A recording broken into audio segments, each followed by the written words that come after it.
لیکن آج ہم جس زمانے سے اور دور سے گزر رہے ہیں، میں آپ کو یاد کراؤں گا کہ جنگ عظیم میں ایک لیڈر نے دوسرے لیڈر کو دھمکی دی تھی کہ ہم سب تمہیں الو کی ناک بنا کر چھوڑیں گے۔ سلطان صلاح الدین ایوبی نے بھی ایک جملہ کہا تھا کہ ہم توسیع پسندی کا منشور نہیں رکھتے، ہمارے پاس ایک علم اور فکر کا خزانہ ہے، ہم اسے بے نقاب کر کے دنیا کے سامنے رکھنا چاہتے ہیں۔ محمد بن قاسم جب چھوٹی عمر میں سندھ داخل ہوئے تو انہوں نے کہا تھا کہ میری عمر جذبات کا تقاضا کرتی ہے، لیکن میں ایک گہرے احساس کی دولت لے کر عرب سے سندھ میں قدم رکھ رہا ہوں۔ مجھے اپنے جذبات کو نہیں بھڑکانا، مجھے ان احساسات کی روشنی دنیا کو دینی ہے جن کا مرجع رسالت مآب صلی اللہ علیہ وآلہ وسلم کی ذات ہے۔ معاف کیجیے، امریکہ کے ایک صدر نے ایک ملک کو دھمکی دی تھی کہ ہم انہیں پتھر کے زمانے میں چھوڑیں گے۔ میں صحیح طور پر تو نہ سوچ سکا کہ پتھر کا زمانہ کیسا تھا، اس میں لطافتیں زیادہ تھیں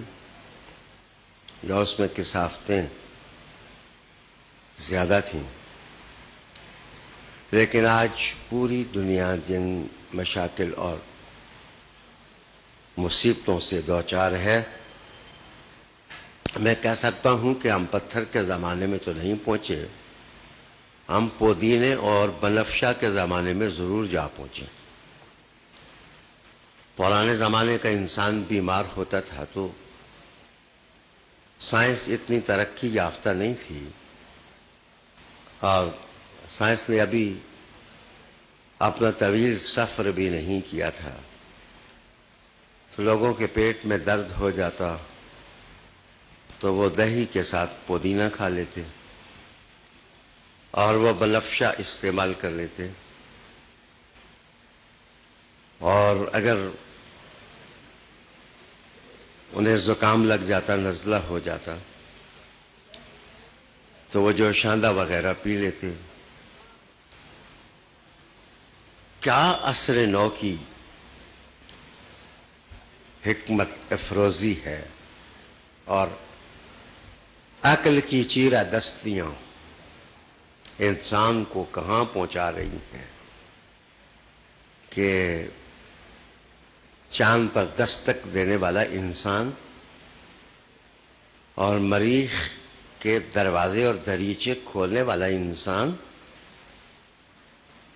پوری دنیا کو کمرہ بند کر کے مشورہ دے رہا ہے کہ جو بڑے ڈاکٹر ہیں وہ کسی کا علاج نہ کریں، وہ کسی کو دوا دیکھ کر تجویز نہ کریں، پودینہ کھا لیں، بنفشہ کھا لیں، اسٹیم کر لیں۔ عالی جناب، میرا عنوان یہ نہیں، میرا عنوان یہ ہے کہ ضرورت کی افادیت سے سائنس بھی انکار نہیں کرتی، مذہب بھی انکار نہیں کرتا، اور عقل بھی انکار نہیں کرتی، دانش بھی انکار نہیں کرتی۔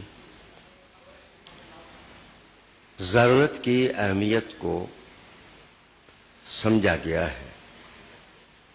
اور سمجھا جانا چاہیے۔